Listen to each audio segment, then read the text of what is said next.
అందరికీ నమస్కారం. మే 22 హనుమాన్ జయంతి. తమలపాకులతో ఇలా చేస్తే పట్టిందల్లా బంగారం.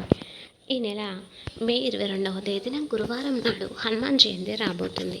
మీ జీవితంలో ఉన్న కష్టాలన్నీ తొలగిపోయి ఈ సంవత్సరం అంతా డబ్బుకి ఎలాంటి లోటు లేకుండా ఉండాలంటే ఈ హనుమాన్ జయంతి రోజున కొన్ని పరిహారాలను పాటించండి. సంవత్సరానికి సరిపడా ఐశ్వర్యం మీకు సిద్ధిస్తుంది. మీ కుటుంబం అంతా ఆయురారోగ్యాలతో సిరి సంపదలతో జీవిస్తారు.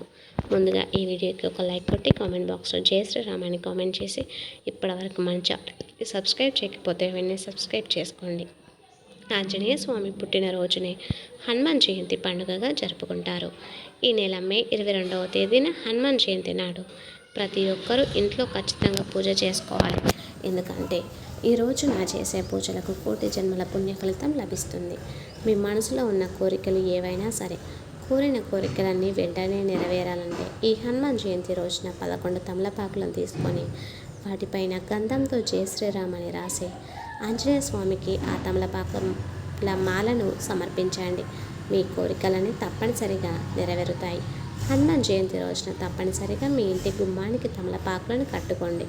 తమలపాకులు ధనలక్ష్మిని ఆకర్షిస్తాయి. కాబట్టి ఇంటి గుమ్మానికి తమలపాకులను కట్టుకుంటే మీ ఇంట్లోకి పుష్కలంగా డబ్బు చేరుతుంది.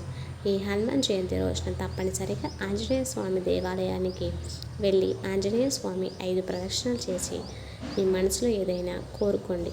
కోరిన కోరికలన్నీ ఖచ్చితంగా నెరవేరుతాయి. విపరీతమైన ధనాన్ని సంపాదించి త్వరలోనే ధనవంతులు కావాలని కోరుకునేవారు ఆంజనేయ స్వామికి ఆకు పూజను అఖండ కుబేర రాజయోగం సిద్ధిస్తుంది.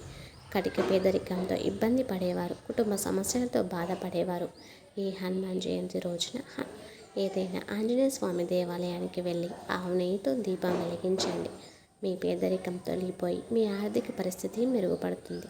అలాగే మీ కష్టాల నుండి త్వరగా మీరు విముక్తి అనేది మీకు లభిస్తూ ఉంటుంది. అలాగే విపరీతమైన అప్పుల సమస్యలతో ఇబ్బంది పడేవారు ఆంజనేయ స్వామి ఆలయానికి వెళ్ళి మళ్ళీ పూల నూనెతో దీపాన్ని వెలిగించండి. అప్పుల సమస్యలన్నీ వెంటనే తీరిపోతాయి.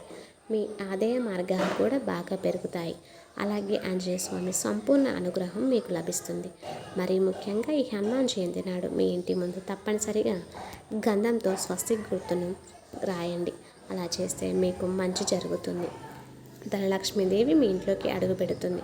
ఇక మీ ఇల్లంతా అతి త్వరలోనే కనక వర్షంతో నిండిపోతుంది. ఈ హనుమాన్ జయంతి రోజున తప్పనిసరిగా ఒక శక్తివంతమైన మంత్రాన్ని మీరు జపించండి.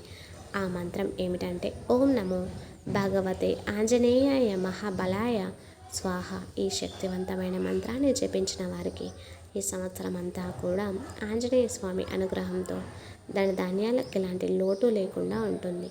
భార్యాభర్తల మధ్య గొడవలు ఉన్నవారు, అలాగే పెళ్లి ప్రయత్నాలు చేసేవారు ఈ హనుమాన్ జయంతి రోజున ఎరుపు రంగు వస్త్రాన్ని ఎవరికైనా దానం చేయండి. భార్యాభర్తల మధ్య గొడవలు తొలగిపోతాయి. అలాగే పెళ్లి కాని వారికి వివాహ గడియలు దగ్గర పడతాయి. ఎవరైతే ఉద్యోగ ప్రయత్నాలు చేస్తున్నారో, మంచి ఉద్యోగాలు రావాలని ఎదురు చూస్తున్నారో, అలాగే ప్రభుత్వ ఉద్యోగాల కోసం ఎదురు చూసేవారికి ఈ హనుమాన్ జయంతి రోజున ఆంజనేయ స్వామి ఆలయానికి వెళ్ళి గులాబీ పూల మాలను హనుమంతునికి సమర్పించండి. మీరు కోరుకున్న ఉద్యోగాలు లభిస్తాయి. ఇక అనారోగ్య సమస్యలతో బాధపడేవారు ఈ హనుమాన్ జయంతి రోజున నెయ్యితో ఏదైనా నైవేద్యాన్ని తయారు చేసి హనుమంతునికి నైవేద్యంగా సమర్పించండి. దీర్ఘకాలిక అనారోగ్య సమస్యలన్నీ తొలగిపోతాయి.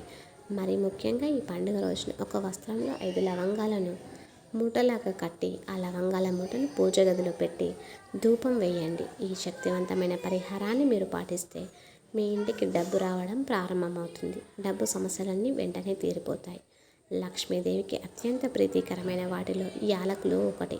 కాబట్టి ఆంజనేయ స్వామి అనుగ్రహంతో పాటుగా లక్ష్మీదేవి కటాక్షాన్ని మీరు పొందాలనుకునేవారు హనుమాన్ జయంతి రోజున రాత్రి సమయంలో 5 యాలకులను తీసుకొని మీ బీరువాలో పెట్టుకోండి. లక్ష్మీదేవి మీ ఇంట్లో తిష్ట వేసుకుంటుంది. అతి త్వరలోనే మీ ఇంటి ఆదాయం పెరుగుతుంది. ఇక వ్యాపారాలు చేసేవారు వ్యాపారంలో ఎక్కువ లాభాలు రావాలంటే ఒక ఎరుపు రంగు వస్త్రాన్ని కొని ఆంజనేయ స్వామికి సమర్పించండి. వ్యాపారంలో నష్టాలు లేకుండా అధిక లాభాలు కలుగుతాయి. ఇక మనలో చాలామందికి తరచూ డబ్బు కష్టాలు ఏర్పడుతూనే ఉంటాయి. అలాంటి వారు ఈ హనుమాన్ జయంతి రోజున ఒక చిన్న ఆంజనేయ స్వామి చిత్రపటాన్ని తెచ్చుకొని మీ పూజా గదిలో ఉత్తర దిశను పెట్టుకోండి. మీ ఇంటి ఆదాయం విపరీతంగా పెరిగిపోతుంది. ఈ సంవత్సరం అంతా డబ్బు సమస్యలన్నీ ఏర్పడకుండా కుటుంబం అంతా అష్టైశ్వర్యాలతో జీవిస్తారు. ఏం లేదు.